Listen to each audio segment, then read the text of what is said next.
E nós não fazemos pontualmente nesse dia uma comemoração específica. Mas hoje eu quero trazer para vocês, e já aproveitei então, que já é dia de Pentecostes, é comemorado, aproveitei essa data para trazer para vocês uma palavra e dividir um pouco com vocês o que Deus tem ministrado ao meu coração nesse tempo, sobre a pessoa do Espírito Santo. Sobre a pessoa do Espírito Santo. E eu quero destacar algumas coisas com vocês sobre isso. Eu quero que você entenda que nessa noite, que o Senhor, Ele te trouxe aqui, não apenas para você ouvir mais uma palavra, não apenas para você estar com seu irmão, não apenas para você passar por aquelas portas, viver mais alguma coisa, voltar na segunda-feira para casa e ficar por isso mesmo. Eu quero que você entenda que Deus te trouxe hoje aqui, porque Ele quer mudar a sua concepção sobre quem é a pessoa do Espírito Santo. Amém? Abra sua Bíblia em Atos, no capítulo 2. Nós vamos ler alguns versículos do 1 ao 13. Atos, no capítulo 2, de versículos do 1 ao 13. Folheie aí sua Bíblia. Abra aí seu aplicativo.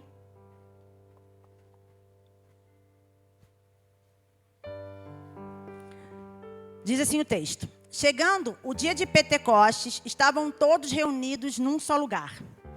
De repente veio do céu um som, como de um vento muito forte, e encheu toda a casa na qual estavam assentados. E viram o que parecia línguas de fogo, que se separaram e pousaram sobre cada um deles. Todos ficaram cheios do Espírito Santo e começaram a falar noutras línguas, conforme o Espírito os capacitava, os habilitava. Havia em Jerusalém judeus, tementes a Deus, vindos de todas as nações do mundo. Ouvindo-se este som, ajuntou-se uma multidão que ficou perplexa, pois cada um os ouvia falar em sua própria língua. Atônitos e maravilhados, eles perguntavam: acaso não são galileus todos esses homens que estão falando? Então, como os ouvimos, cada um de nós, em nossa própria língua materna? Partos, medos e elamitas, habitantes da Mesopotâmia, Judéia e Capadócia, Ponto da província da Ásia, Frígia e Panfilha, Egito e das partes da Líbia próximas a Cirene, visitantes vindo de Roma, tanto judeus como convertidos ao judaísmo, cretenses e árabes. Nós os ouvimos declarar as maravilhas de Deus em nossa própria língua. Atônitos e perplexos, todos perguntavam uns aos outros: que significa isto? Alguns, todavia, zombavam deles e diziam: eles beberam demais. Esse texto é um texto que é conhecido. Acho que praticamente todo crente já deve ter lido esse texto. Se você ainda não leu, você leu agora pela primeira vez. E nesse texto, o título desse texto é O Dia de Pentecostes, ou a Descida do Espírito Santo. E às vezes nós ouvimos muitas pregações nesse texto e nós entramos em algumas vertentes que se é discutido. O viés teológico do texto. Se eram línguas humanas, se eram língua dos anjos, se era, enfim, uma série de coisas. Mas eu não vou me ater a isso hoje. Depois você estude, cada um tem aqui uma concepção, mas o que eu quero destacar nesse texto hoje é o fato que aconteceu, aquilo que Jesus já havia falado com os discípulos antes da sua morte e ressurreição. Ele já havia deixado sinalizado que o Espírito Santo viria. E que com o Espírito Santo, o Consolador, viriam coisas que a igreja, que as pessoas ainda não haviam experimentado. Nós vemos a presença do Espírito Santo desde o início, em Gênesis, e vamos vê-lo até o último dia, o cumprimento do Apocalipse. E a Escritura, ela traz isso, ela narra isso. Nós vimos em Gênesis 1 que o Espírito pairava sobre a face das águas, movimentava as águas. Vemos nas histórias do Antigo Testamento, vemos sobre Moisés, quando ele conduzia o povo, ele, em algumas ocasiões, o Espírito descia sobre ele, o enchia, o capacitava para fazer determinadas tarefas, para liderar o povo com algumas direções específicas, mas ele era algo pontual. Ele ainda se manifestava pontualmente sobre alguns, não era algo amplo, como nós vivemos hoje. E então nós vemos essa crescente, vemos que o Espírito Santo esteve quando Jesus foi gerado através da obra do Espírito Santo. E em todo o ministério de Jesus, no batismo de Jesus, ele veio sobre Jesus como uma pomba, pousou sobre Jesus. E em todo o ministério de Jesus, Jesus destaca que ele fazia as coisas pela unção do Espírito Santo e ele ensinava aos discípulos: vai vir o Consolador, virá o Espírito Santo, vocês vão provar, vocês vão experimentar, vocês vão viver essa experiência. Então, a partir de então, quando Jesus morre, ressuscita e passa-se esses dias, acontece isso que nós acabamos de ler. Eles estavam todos reunidos em uma casa, em um local, e estavam ali aguardando a promessa que Jesus havia feito para eles. E chegando o tempo, veio sobre eles o Espírito Santo.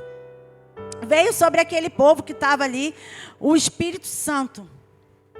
Observe, Deus, Yahvé, o Eu Sou, o Todo-Poderoso, Ele é eterno, sempre existiu, nunca houve nada antes dele, nunca haverá. Ele é. Ele já era conhecido no Antigo Testamento. Ele já era Deus. Ele foi aquele que criou todas as coisas juntamente com o Espírito Santo, na obra da criação, a Trindade. Mas ele já era. As pessoas, as nações já o conheciam como Yahvé, o Deus Todo-Poderoso, o único. E então veio Jesus, Deus encarnado, a encarnação da nossa salvação, aquele que é o libertador, que pagou o preço dos nossos pecados. Veio Jesus, o Filho amado de Deus. Jesus veio, cumpriu seu ministério na terra, nos trouxe a salvação, através dele hoje nós estamos aqui. Mas ainda faltava a manifestação do Espírito Santo. Ainda faltava a manifestação do Espírito Santo. Deus tinha reservado para um tempo específico a manifestação do Espírito Santo, a descida do Espírito Santo. Observe, nós não estamos falando aqui de importância que Deus Pai, Deus Filho e Deus Espírito Santo, não estamos colocando essa pauta em questão. Mas estamos colocando aqui que havia um tempo preparado para que fosse manifesto ao mundo o Espírito Santo. Deus ainda não tinha trazido todo. E a partir desse momento em que o Espírito Santo foi manifesto, acontece o que está escrito em Lucas 24. Quando Jesus fala para os seus discípulos: eu vou, mas eu deixarei convosco o Espírito Santo, e vocês vão, a partir de Jerusalém, partir para todas as nações da terra, discipulando, curando os enfermos, libertando os cativos. E Jesus traz essa observação. A partir de então, a partir do Espírito Santo, da descida do Espírito Santo, a igreja viveria um tempo de expansão, um tempo de mudança em sua configuração, um tempo de mudança em seu interior, um tempo de impulso, de impulsionamento em sua forma de ser.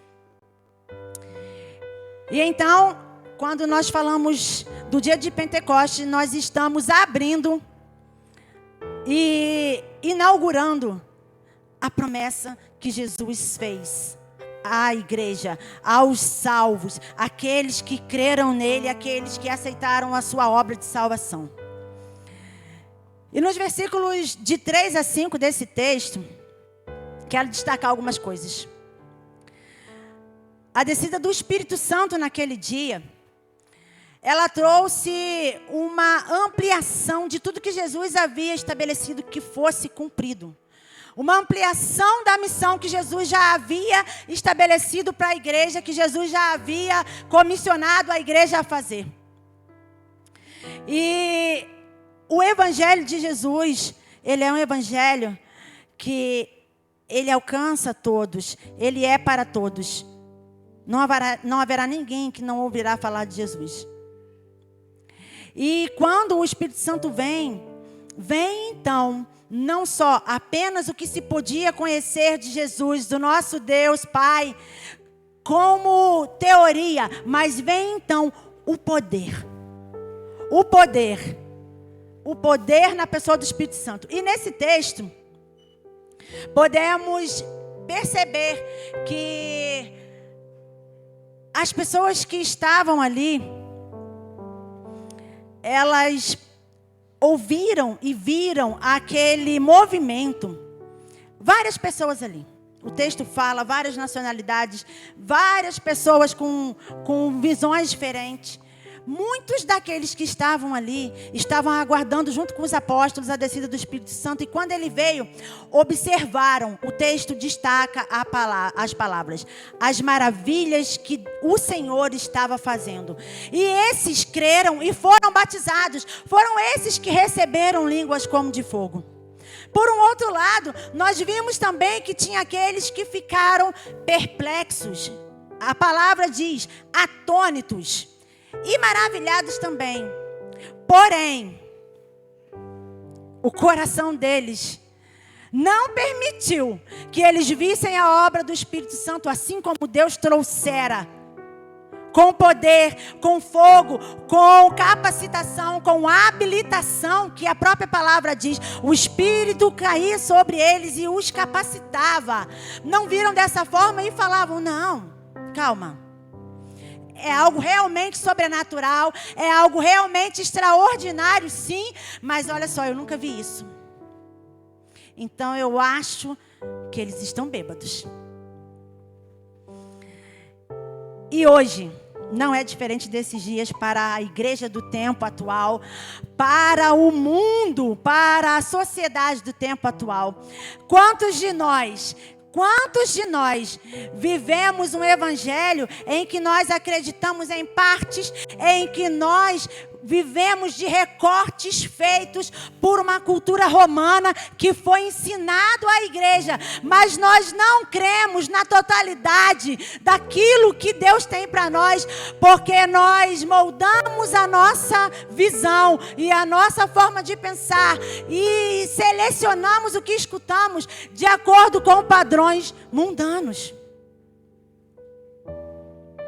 E eu não estou dizendo que é porque a gente não acredita que exista a pessoa do Espírito Santo.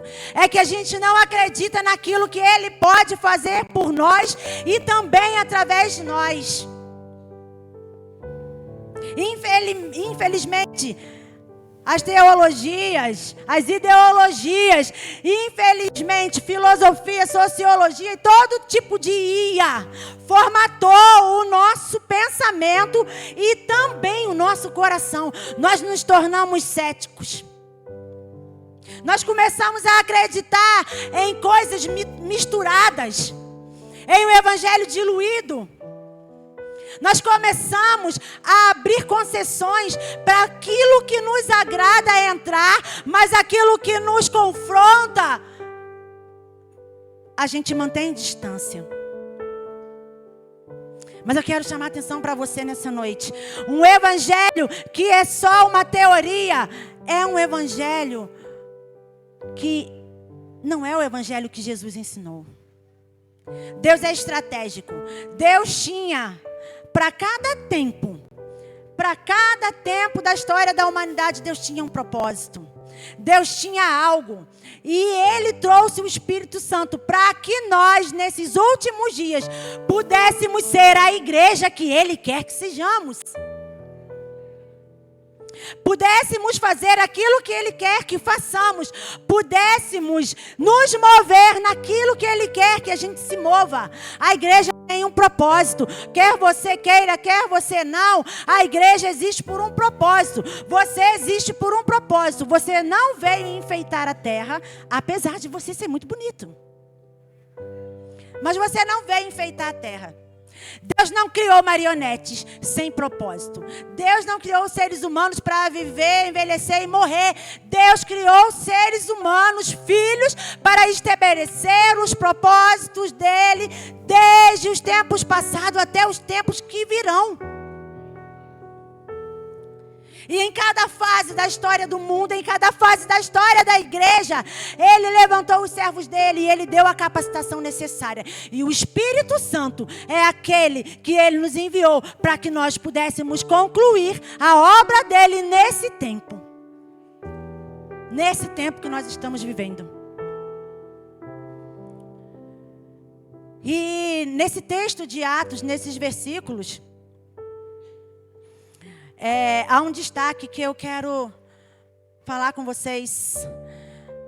O Espírito Santo, ele é uma pessoa e ele se comunica. Por que aquelas pessoas que estavam ali ouviam cada um em sua própria língua? Embora antes estavam todos juntos e não era assim. Após a descida do Espírito Santo, cada um começou a se entender, cada um começou a entender o que o outro falava, porque ele é uma pessoa, o Espírito Santo é uma pessoa e o objetivo dele é se comunicar, se fazer entender. Lá no Antigo Testamento, lá em Gênesis, houve um momento em que existia uma só língua na face da terra. Vocês lembram da Torre de Babel? E naquela ocasião, todos se entendiam, todos se comunicavam, era uma linguagem só. Mas o que aconteceu com isso? A comunicação trouxe para eles algo que não era o que estava no coração de Deus. Eles começaram a criar uma coisa humana que pudesse tocar o céu. Então Deus disse, vamos lá. Vamos parar isso aqui. Porque isso, apesar de ser uma obra, uma boa obra, né? Eles estão se unindo por um propósito, mas não é o propósito verdadeiro, o propósito real que eu quero. Era uma obra do ser humano para atingir os céus. Mas o contrário acontece aqui em Atos dos Apóstolos. Deus dá a cada um um dom e cada um, o Espírito Santo, e cada um começa a se entender. E por que isso? Qual é a diferença desses dois textos? É porque quando o propósito é de Deus, Ele une em torno disso todas as coisas. Todas as coisas são para o propósito dele. E então, querido, sabe por que hoje você se identifica com aquela pessoa que você nunca viu? Talvez um americano, um italiano, um canadense, um árabe. E você consegue entender o espírito que está nele, porque essa foi uma obra do céu para a terra.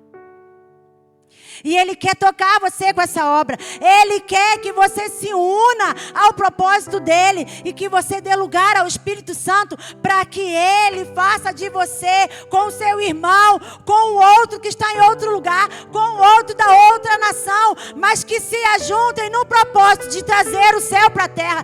Esse é o propósito de Deus. Essa é a missão do Espírito Santo. Ele se comunica. A linguagem, a comunicação é algo, é uma característica do Espírito Santo.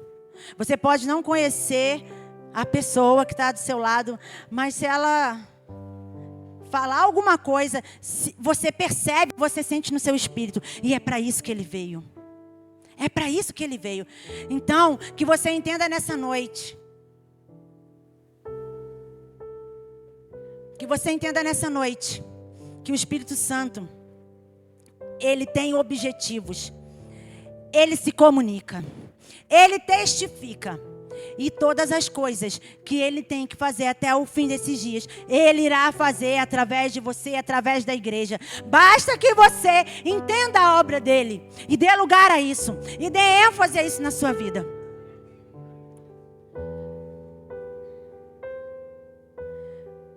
O Espírito Santo, ele não cabe numa caixinha, a gente já sabe disso. Isso é claro. Quem pode conter o Espírito Santo? Quem pode conhecer a Deus e explicar Deus? Ninguém, né? Já tem uma canção que diz, ninguém explica Deus. E é verdade. O Espírito Santo, ele não pode ser encaixado numa caixinha. Muitas vezes a nossa tentativa é isso, mas não dá certo, não funciona. Mas você pode sair da sua caixinha. Isso é totalmente possível. Você pode sair da sua caixinha para compreender a obra do Espírito Santo. E eu te convido a fazer isso nessa noite. Faça isso, sabe por quê? Se você se recusa a sair da sua caixinha, eu vou te dizer uma coisa. Você está perdendo a melhor parte. Você está perdendo a melhor parte. Faça como Maria, né, que escolheu a boa parte. Deixou seus afazeres, deixou as suas coisas e se abriu para aquilo que Jesus tinha a ensinar a ela. E nessa noite, abra a sua mente, larga a mão dos seus conceitos, larga a mão de entender de modo filosófico, de modo teológico, de modo não sei das contas. A atuação do Espírito Santo, só creia que Ele é poderoso para fazer infinitamente mais. E que esse é o desejo dele. Satanás, nesses dias, ele vai fazer de tudo para desacreditar. Assim como ele veio fazendo ao longo dos séculos na história, trabalhando nos momentos oportunos. Ainda hoje, ele trabalha para que você se torne um descrente na obra do Espírito Santo, na obra do Senhor, para desacreditar aquilo que o Senhor tem a fazer hoje, na nossa geração. Satanás trabalha hoje para que a frieza, para que a contenda, para que a maledicência, para que os maus hábitos, para que a religiosidade permaneça instalado no meio da igreja, porque o mundo é um mundo. Mas Satanás hoje trabalha para que você mantenha a sua mente e o seu foco preso em algo que não te gera nada, algo que não promove crescimento em você, algo que não traz uma compreensão ampla. Mas eu vou te falar uma coisa, o Deus desse século cegou o entendimento, como o próprio Jesus já havia nos advertido. Ele cega o entendimento daqueles que permanecem dentro de suas caixinhas. Permanecem justificando aquilo que é sobrenatural com explicações humanas. Não dá para você explicar o que é sobrenatural de modo humano. O máximo que você consegue é descrever, mas não explicar. Mas hoje nós nos tornamos uma geração que questiona tudo, que precisa de explicação plausível para tudo, precisa acreditar em tudo. Sabe por quê? Nós nos tornamos tão vazios que nada mais nos toca. Nós nos tornamos tão ausentes da espiritualidade. Quando eu falo espiritualidade, não estou falando uma coisa mística, não. De conexão mesmo com Deus. Nós nos afastamos. Nós nos afastamos da nossa comunhão pessoal com Deus íntima. Nós colocamos em um quadradinho a forma de adorar, a forma de pregar, a forma de amar. Nós colocamos tudo em padrões. Mas eu vou te falar uma coisa, não está dando certo. Porque se desse certo, a sociedade estava bem melhor do que estava hoje. As pessoas se convertiam mais, as pessoas compreendiam melhor. Mas tudo isso é estratégia do maligno para prender você. para que você não viva o tempo que nós estamos para viver. Os últimos dias serão dias marcados pelo mover do Espírito Santo. Serão dias marcados por cura, milagres, por coisas que não se pode explicar, por acontecimentos que os olhos humanos verão, mas não saberão como explicar. Então eu te convido, saia da sua caixinha. Saia da sua caixinha. Porque se você viver em uma caixinha, se você viver num lugar onde tudo tem que ter uma explicação, você vai perder o melhor. A palavra de Deus diz que o povo perece por não conhecer as Escrituras e nem o poder de Deus. Você já tem a palavra, nós temos acesso de todas as formas à palavra, mas ainda muitos de nós espelhem o poder de Deus. A pessoa do Espírito Santo é o poder de Deus que habita em nós, e nós resistimos a isso. Eu vou te falar, vai ser difícil para você. Esses últimos dias vão ser dias que, se você não tiver revelação, você não vai sobreviver. A sua ciência, a sua IAS e o que quer que seja, não vai te livrar do Deus desse século. Você vai ser testado, você vai ser provado, e só o Espírito Santo pode falar ao seu coração as coisas que vêm do alto e testificar dentro de você. E Pentecostes não foi um evento único, foi uma inauguração de um tempo de fogo e poder. Em Atos, no capítulo 10, nós vemos uma outra manifestação do Espírito Santo na casa de Cornélio. Não vou abrir aqui, não vou ler, você pode ler em casa a história. Mas Cornélio era um centurião, que era gentio. Mas a Bíblia destaca que ele era temente a Deus, piedoso, praticava boas obras. E ele então é tocado pelo Espírito Santo, ele tem um sonho, ele não entende aquilo, então o Senhor fala com ele, manda chamar Pedro, que Pedro vai explicar para você tudo direitinho. E aí então é quando nós lemos aquela visão de Pedro, né? Que o Senhor fala para ele assim, olha, desce um lençol com um monte de bichos imundos, e o Senhor fala, come. E ele fala, não vou fazer isso não.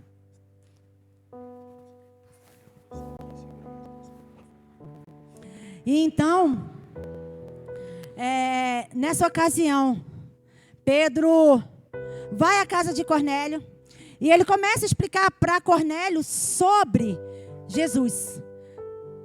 Cornélio conhecia as Escrituras, Cornélio conhecia a lei, certamente ele conhecia como eram feitos os rituais, os cultos, os sacrifícios, todos os processos que haviam sido estabelecidos no tempo da lei.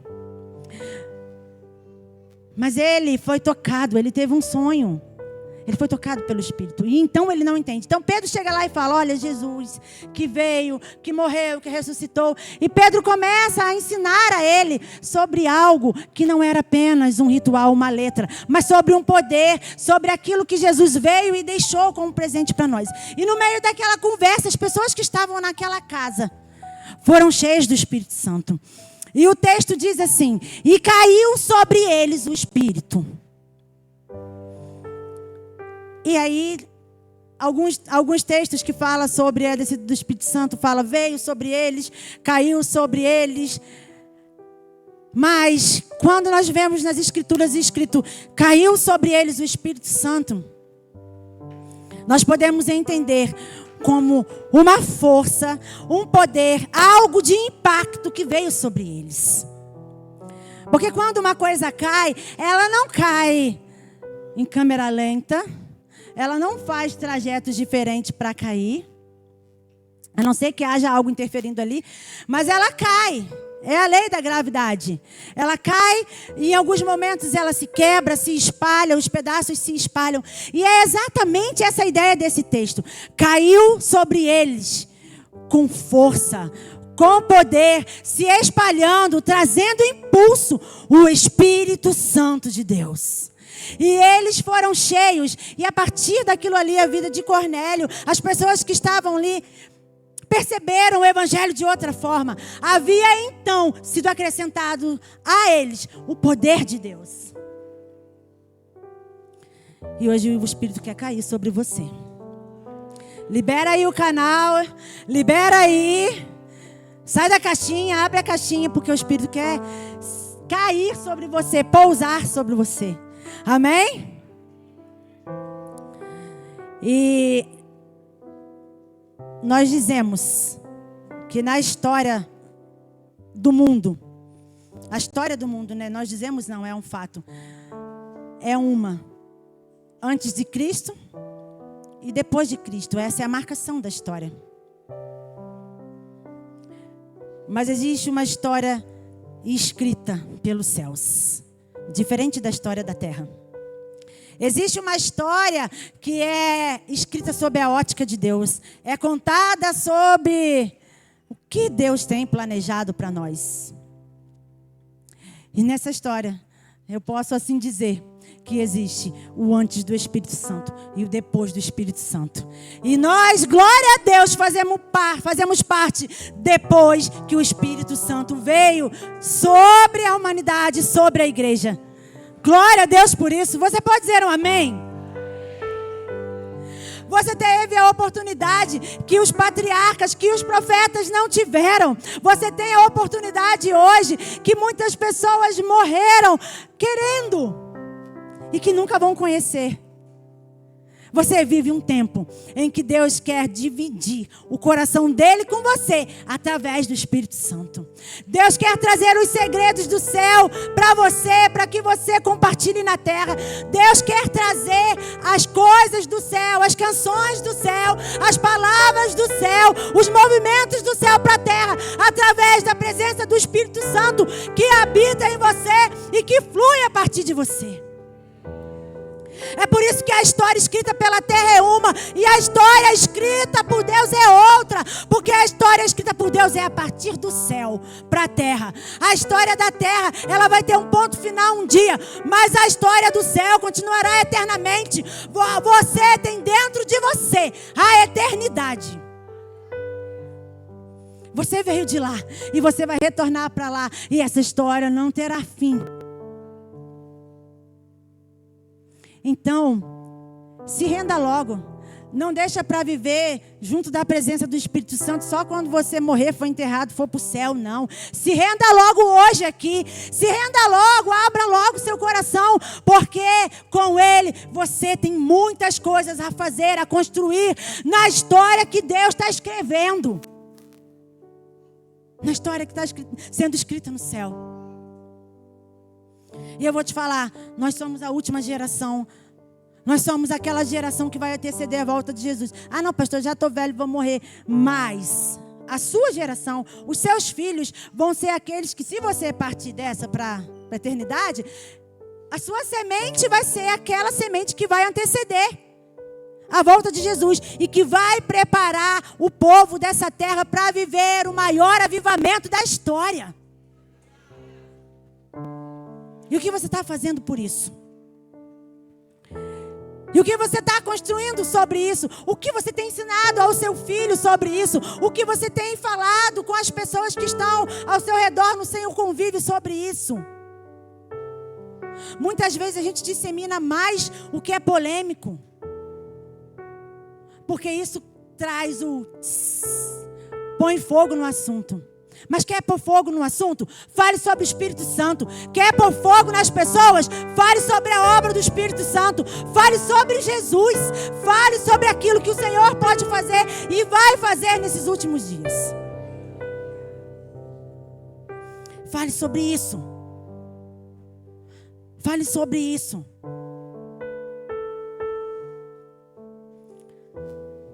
Que o seu coração arda por viver experiências sobrenaturais. Muitas vezes o sobrenatural é espantoso. Eu já vivi experiências sobrenaturais. Eu não sei qual foi a sua. Eu já vivi muitas. Mas a maior da minha vida, e que foi uma das primeiras com a pessoa do Espírito Santo, foi na minha infância. Eu sofri abuso sexual dos meus 4 aos meus 9 anos. Foram 5 anos sendo abusada. E durante esse período, eu nasci no lar cristão. Eu conhecia Jesus, mas eu era apenas uma criança. E durante esse período, eu provei a presença do Espírito Santo todos os dias, cuidando de mim. Todos os dias falando comigo. Embora eu não entendesse muitas vezes a forma, mas eu sabia que era Ele. Testificava no meu coração. Muitas vezes eu orava e falava: Deus, por favor, hoje não. E eu vi os demônios andando na minha casa, de um cômodo para o outro. E eu via, eu era uma criança, eu não sabia o porquê eu via. Mas eu sabia que era Deus me mostrando para esse tempo. E quando eu falava, Deus falava, filha, calma. Eu estou livrando você. O Espírito Santo está com você. E o Espírito Santo falava no meu ouvido, acalma. E trazia paz ao meu coração.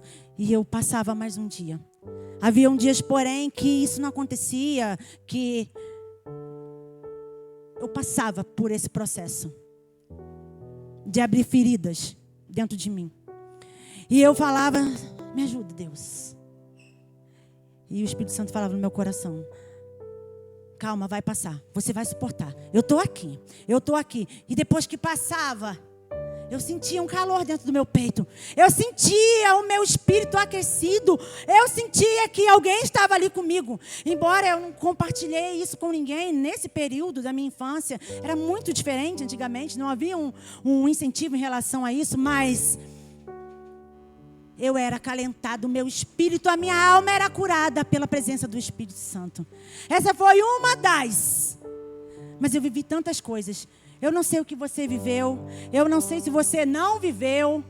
Mas eu te convido para que nessa noite você acredite naquele que é o seu amigo, naquele que é o consolador e que está contigo nos momentos difíceis e que te habilita, te capacita para toda boa obra.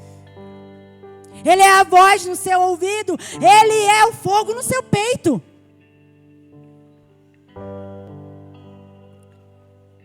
E nós hoje, como eu disse, temos a oportunidade de dar as mãos ao Espírito Santo e promover tudo que ainda existe nesse tempo para promovermos nessa terra. Nós vamos viver o último avivamento. Nós vamos espalhar o fogo pela terra. Nós vamos ser os agentes de Deus nessa terra. Algumas marcas do Espírito Santo na história foram registradas. Quando, na ocasião da reforma, Lutero prega. E há um avivamento, porque Lutero traz a pregação da centralidade de Cristo de volta para a igreja. Então Lutero põe por terra todos os recortes que nos foram ensinados, todas as coisas que foram ditas para nós. Não pode, não é assim, não vai acontecer dessa forma, tem que ser assim. Todos os freios que foram colocados.